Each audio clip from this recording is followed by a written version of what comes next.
سلام، میں لی کی ون ہوں جو یسوع کے شاگرد یوحنا کے نام پر مقرر کیا گیا ہے۔ آج پچھلی بار سے جاری رکھتے ہوئے میں مکاشفہ 21 باب پر ایک لیکچر دوں گا۔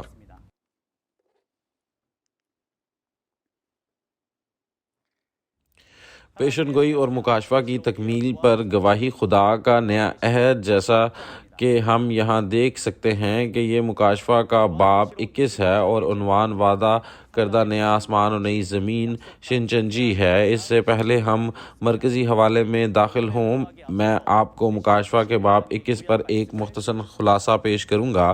سب سے پہلے پہلا آسمان اور پہلی زمین اور سمندر کے غائب ہونے کے بعد ایک نیا آسمان اور ایک نئی زمین پیدا ہوئی ہے۔ دوسرا، یہ لکھا ہے کہ مقدس شہر نیا یروشلم نئے آسمان اور نئی زمین پر اترے گا، موت کو ختم کرے گا اور ہمیشہ کی زندگی لائے گا۔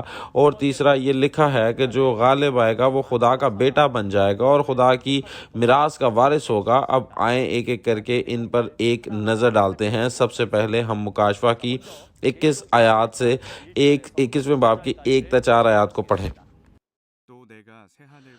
پھر میں نے ایک نئے آسمان اور نئی زمین کو دیکھا، کیونکہ پہلا آسمان اور پہلی زمین جاتی رہی تھی اور سمندر بھی نہ رہا۔ پھر میں نے شہر مقدس نئے یروشلم کو آسمان پر سے خدا کے پاس سے اترتے دیکھا، اور وہ اس دلہن کی مانند آراستہ تھا جس نے اپنے شوہر کے لیے سنگھار کیا ہو۔ پھر میں نے تخت میں سے کسی کو بلند آواز سے یہ کہتے سنا کہ دیکھ، خدا کا خیمہ آدمیوں کے درمیان ہے اور وہ ان کے ساتھ سکونت کرے گا اور وہ اس کے لوگ ہوں گے، اور خدا آپ ان کے ساتھ رہے گا اور ان کا خدا ہوگا، اور وہ ان کی آنکھوں کے سب آنسو پہنچ دے گا۔ اس کے بعد نہ موت رہے گی، نہ ماتم رہے گا، نہ آہ و نالہ، نہ درد، پہلی چیزیں جاتی رہیں گی۔ آپ نے خوب پڑھا ہے۔ اگر ہم مکاشفہ کے باب 21 آیت 1 اور 2 کے مواد کو دیکھتے ہیں تو یہ لکھا ہے کہ پھر میں نے پہلے آسمان کے لیے ایک نیا آسمان اور ایک نئی زمین دیکھی، اور پہلا زمین ختم ہو گئی ہے اور اب کوئی سمندر بھی نہیں رہا۔ نیز یہ ریکارڈ کیا گیا ہے کہ مقدس شہر نیا یروشلم خدا کی طرف سے آسمان سے نیچے آ رہا ہے۔ پھر پہلے آسمان اور پہلی زمین جو غائب ہو چکی ہیں اور نئے آسمان اور نئی زمین جو دوبارہ پیدا ہونے جائے گا، اس کا کیا معنی ہے؟ سب سے پہلے آسمان اور پہلی زمین پر ایک نظر ڈالیں جو غائب ہو گئے۔ اس سے مواد موسیٰ کے زمانے سے آسمان اور زمین ہے۔ اگر ہم خروج 25ویں باب اور آیت 8 اور 9 اور عبرانیوں اس کے 8ویں باب کی 5ویں آیت کو دیکھیں تو یہ لکھا ہے کہ موسیٰ نے آسمانی چیزوں کو دیکھا تھا اور انہیں اس طرح زمین پر بنایا تھا۔ پھر آسمان کی وہ کون سی چیزیں تھیں جو موسیٰ نے دیکھی تھی؟ یہ روحانی دائرے میں یروشلم کا شہر تھا۔ روحانی دائرے میں یروشلم کا شہر دوسرے لفظوں میں آسمان ہے۔ یہ پہلا آسمان ہوگا۔ موسیٰ نے یروشلم شہر کو روحانی دائرے میں دیکھا تھا جو پہلے آسمان کی چیزیں ہیں، اور انہیں بالکل اسی طرز پر اس زمین پر بنایا تھا۔ اور یہ جسمانی اسرائیل کے 12 قبیلے تھے۔ پہلی زمین جو کہ یہاں اس زمین پر یروشلم کا شہر ہے، اس نے یروشلم کے 12 قبیلے اس زمین پر یروشلم کا شہر بن گئے، تاہم جسمانی اسرائیل کے ان 12 قبیلوں نے اس عہد کو توڑ دیا جو انہوں نے خدا کے ساتھ کیا تھا اور غیر قوموں کے دیوتاؤں کی پرستش کی تھی۔ چنانچہ خدا کے ساتھ عہد ٹوٹ گیا اور خدا نے انہیں چھوڑ دیا، لہٰذا چنانچہ جسمانی یروشلم کا شہر ختم ہو چکا تھا۔ اب ایک نئے یروشلم کی تعمیر کی وجہ تھی۔ اب اس نئے یروشلم کے بارے میں یسوع نے پہلی آمد میں اس کے بارے میں وعدہ کیا تھا، اور یہ یوحنا باب 14 آیت 2 اور 3 میں اچھی طرح سے لکھا گیا ہے۔ اس نے کہا، میرے باپ کے گھر میں بہت سے مکان ہیں، اگر نہ ہوتے تو میں تم سے کہہ دیتا، کیونکہ میں جاتا ہوں تاکہ تمہارے لیے جگہ تیار کروں، اور اگر میں جا کر تمہارے لیے جگہ تیار کروں تو پھر آ کر تمہیں اپنے ساتھ لے لوں گا، تاکہ کہ جہاں میں ہوں تم بھی وہاں ہو۔ اس نے یہی کہا تھا۔ یسوع نے عہد نامہ قدیم میں جو وعدہ کیا تھا اسے پورا کیا اور وہ زمین سے روحانی دائرے میں چلے گئے۔ تاہم اس کے روحانی دائرے میں جانے کی ایک وجہ یہ تھی کہ وہ ایک جگہ تیار کر سکے، اور کہا کہ جب وہ جگہ تیار ہو جائے گی تو پھر میں آؤں گا، اور اس جگہ کا مطلب نیا آسمان ہے۔ اب آئیں نئے آسمان اور نئی زمین پر ایک نظر ڈالیں جو نئے بنائے گئے ہیں۔ نئے آسمان کا معنی ہے جو پہلے بنایا گیا ہے، مقدس شہر نیا یروشلم جسے یسوع اور 12 شاگردوں نے بنیاد کے طور پر بنایا تھا۔ یہ نیا آسمان ہے۔ اسے موسیٰ کے زمانے سے پہلے آسمان سے ممتاز کرنے کے لیے نیا آسمان کہا گیا ہے۔ دوسرے لفظوں میں یہ روحانی دائرے میں ایک مقدس ہے، روحانی دائرے میں آسمان ہے جسے یسوع اور 12 شاگردوں نے بنایا تھا۔ یہ مقدس شہر نیا یروشلم ہے اور اسے نیا آسمان بھی کہا جاتا ہے۔ یہ موسیٰ کے زمانے میں یروشلم کے شہر سے پہلے آسمان سے مختلف ہے۔ اب یہ نیا آسمان جو مقدس شہر نیا یروشلم بنایا گیا تھا، جو خدا کی طرف سے اترا ہے، وہی یہ کہتا ہے، اور یسوع نے صاف صاف کہا تھا کہ جب وہ جگہ تیار ہو جائے گی تو وہ دوبارہ آئیں گے۔ اور پھر یہ کہا گیا کہ اس کا جواب بائبل میں ہے۔ متی کی انجیل اس کا 6 باب کی 10ویں آیت میں یسوع نے کہا کہ یہ زمین پر ہوگا جیسا کہ آسمان پر ہے۔ تو خدا کی بادشاہی آسمان پر نازل ہوگی، جو اس زمین پر آسمان پر نظر آنے والی چیزوں کے مطابق بنائی گئی تھی۔ لہٰذا اگر آپ مقدس شہر نئے یروشلم میں جائیں، روحانی دائرے میں یہ آسمان یسوع کے 12 شاگرد سنگ بنیاد ہیں، تو اسی طرح اس زمین پر بھی ایک جگہ ایسی ہونی چاہیے جو 12 کے روحانی ناموں سے بنائی گئی ہو۔ یسوع کے شاگرد ٹھیک ہے، وہ جگہ جہاں نئے روحانی اسرائیل کے 12 قبیلے ہیں، وہ مکاشفہ 7 میں سے وہ جگہ جہاں وہ 12 قبیلے ہیں اور یسوع کے 12 شاگردوں کے روحانی نام ہیں۔ یہ جگہ آخری دنوں میں تخلیق کی گئی نئی زمین ہے۔ یہ نئے یروشلم کا شہر بھی ہے جو آسمان پر نظر آنے والے مقدس شہر کے مطابق اس زمین پر بنایا گیا ہے۔ اسے موسیٰ کے زمانے میں تخلیق ہونے والی پہلی زمین سے ممتاز کرنے کے لیے نئی زمین کہا جاتا ہے۔ لہٰذا موسیٰ کے زمانے سے پہلی آسمان اور پہلی زمین ختم ہو جائے گی، اور اب مکاشفہ کے وقت میں نیا آسمان اور نئی زمین بن جائے گی۔ یہ دونوں ایک ہو جائیں گے۔ لہٰذا شروع سے لے کر اب تک سب کچھ مکاشفہ 6 میں ختم ہو جاتا ہے اور مکاشفہ 7 میں ایک نئی تخلیق ہوتی ہے۔ لہٰذا مکاشفہ 6 تک ہر چیز کو پچھلا دور سمجھا جاتا ہے اور یہ سب ختم ہو جاتا ہے۔ پھر مکاشفہ 7 میں خدا کی بادشاہت نئی تخلیق کی گئی ہے، اور جس طرح مقدس شہر نیا یروشلم کے ذریعے بنایا گیا تھا جو مقدس اور پاک ہے، اور ساتھ ہی 12 شاگرد سنگ بنیاد ہیں، اسی طرح اس زمین پر مکاشفہ کے وقت سے پہلے کا دور ختم ہو رہا ہے اور ایک نیا دور نیا کام بنتا ہے اور ہوتا ہے۔ لہٰذا بطور ایماندار ہمیں اس کلام کی پیروی کرنی چاہیے۔ مقدس شہر نیا یروشلم، نیا آسمان، نئی زمین پر 12 قبیلوں کے نئے روحانی اسرائیل کے پاس آتا ہے، اور دنیا میں صرف ایک ہی جگہ ہے جہاں 12 قبیلے ہیں جن کا نام یسوع کے نام کے 12 شاگردوں کے نام پر رکھا گیا ہے، اور یہ جگہ صرف شنچنجی ہے۔ لہٰذا یہ ایک حقیقت بن جاتی ہے جو اس زمین پر بالکل اسی طرح بنتی ہے جس طرح یہ آسمان میں ہے، اور یہ اس بات کا 100% ثبوت ہے کہ یہ جگہ آسمان ہے۔ پیارے تمام پادریوں، شرکاء، ارکان اور تمام مقدسین، میں امید کرتا ہوں کہ آپ سب کا تعلق نئی زمین سے ہوگا اور ہم سب کے پاس خدا کے ساتھ مل کر رہنے کی قیمتی قابلیت ہوگی تاکہ ہم برکت حاصل کر سکیں۔ آگے کہا جاتا ہے کہ اب کوئی سمندر نہیں رہے گا، سمندر غائب ہو جائے گا۔ یہ کیا لکھا ہے؟ لہٰذا اب جب دنیا کے لوگ نقطہ نظر سے اس کے بارے میں سوچتے ہیں تو وہ سمندر کو، دنیا میں پانی کے منبع کو اصل حقیقت سمجھتے ہیں، تاہم یہ لفظی سمندر کے بارے میں بات نہیں کر رہا ہے۔ جب آپ دانیل باب 7 اور آیت 3 اور 13 کو دیکھیں تو لکھا ہے کہ سمندر کا مطلب دنیا ہے۔ دنیا دانیل باب 7 آیت 3 میں 4 بڑے حیوان سمندر سے نکلتے ہیں، اور آیت نمبر 17 میں درج ہے کہ یہ 4 بادشاہ ہیں جو دنیا سے اٹھیں گے۔ چنانچہ سمندر سے مراد دنیا ہے۔ اس کے علاوہ اگر آپ مکاشفہ 13ویں باب پر جاتے ہیں تو 7 سروں والا 10 سینگوں والا حیوان کہلاتا ہے، ایک تباہ کرنے والا سمندر سے آتا ہے۔ پھر سمندر سے مراد وہ دنیا ہے جس میں تباہ کرنے والا رہتا ہے۔ چنانچہ سمندر کے معنی دنیا، تباہ کرنے والے اور بابل کے بھی ہیں، لہٰذا مکاشفہ 2 اور 3 میں وہ نکولیوں کے نام سے اور 13 باب میں 7 سروں والے 10 سینگوں والے حیوان کے طور پر جانے جاتے ہیں، اور یہ آخری زمانے کی حقیقتیں ہیں۔ 7 سروں اور 10 سینگوں والا حیوان تباہ کرنے والا ہے، بابل۔ اور جب یہ لکھا ہے کہ اب کوئی سمندر نہیں رہے گا، تو بائبل کہتی ہے کہ آخر کار ان تباہ کرنے والوں اور تباہ کرنے والوں کی دنیا کی عدالت کی جائے گی، اور یہ تباہ ہو جائے گی، اور ہمیں یہ جاننے کی ضرورت ہے کہ یہ واقعی ہوگا۔ اب جاری رکھتے ہیں۔ جب ہم مرکزی حوالے میں آیت 3 اور 4 پر ایک نظر ڈالتے ہیں تو لکھا ہے کہ خدا کا خیمہ لوگوں کے ساتھ ہے، لہٰذا یہاں خدا کا خیمہ مقدس شہر نیا یروشلم سے مراد ہے، جیسا کہ ہم نے آیت 1 اور 2 میں دیکھا تھا۔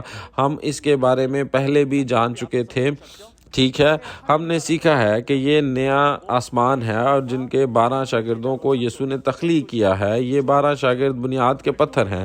یہ 12 شاگردوں کے ذریعے تخلیق کردہ روحانی دائرے کا ایک مقدس ہے، اور کہا جاتا ہے کہ یہ بادشاہی آدمیوں کے ساتھ ہے۔ اب یہ لوگ یہاں خدا کے آدمیوں سے مراد ہے۔ خدا کے لوگ وہ 12 قبیلے ہیں جن کا نام یسوع کے 12 شاگردوں کے روحانی ناموں پر رکھا گیا ہے۔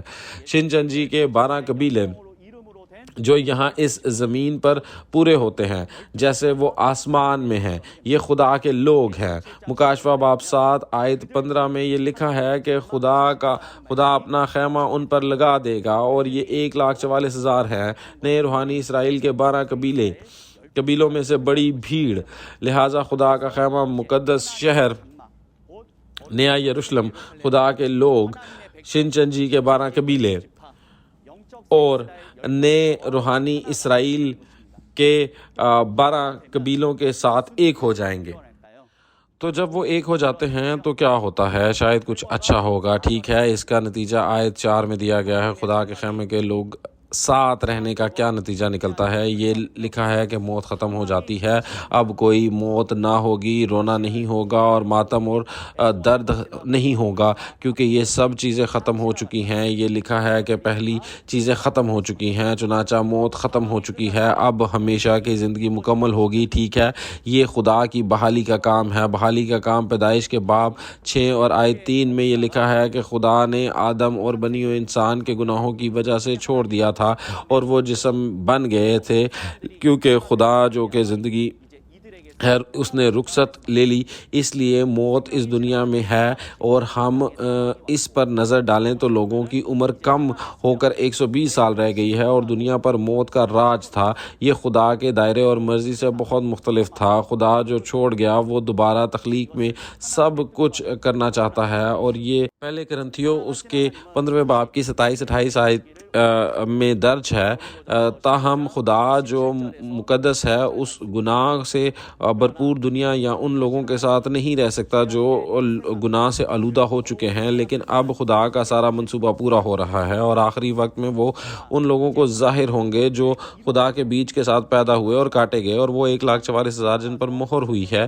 اور سفید پوشاک ان ان گنت بڑی بھیڑ جن کے گناہ یسوع کے خون سے معاف ہوئے ہیں پیدا ہوں گے۔ خدا کے لوگوں کو اس زمین پر تخلیق کیا گیا ہے، نئے روحانی اسرائیل کے 12 قبیلوں، اور اس طرح خدا اور ان کے لوگوں کے ساتھ ہو سکتا ہے۔ اس لیے خدا جو چھوڑ گیا تھا وہ 6,000 سال بعد واپس آئے گا، اور وہ روحانی دائرے میں خدا کے اور آسمان کی بادشاہی کے لوگوں کے ساتھ ہوں گی، اور موت ختم ہو جائے گی اور ابدی زندگی مکمل ہو جائے گی۔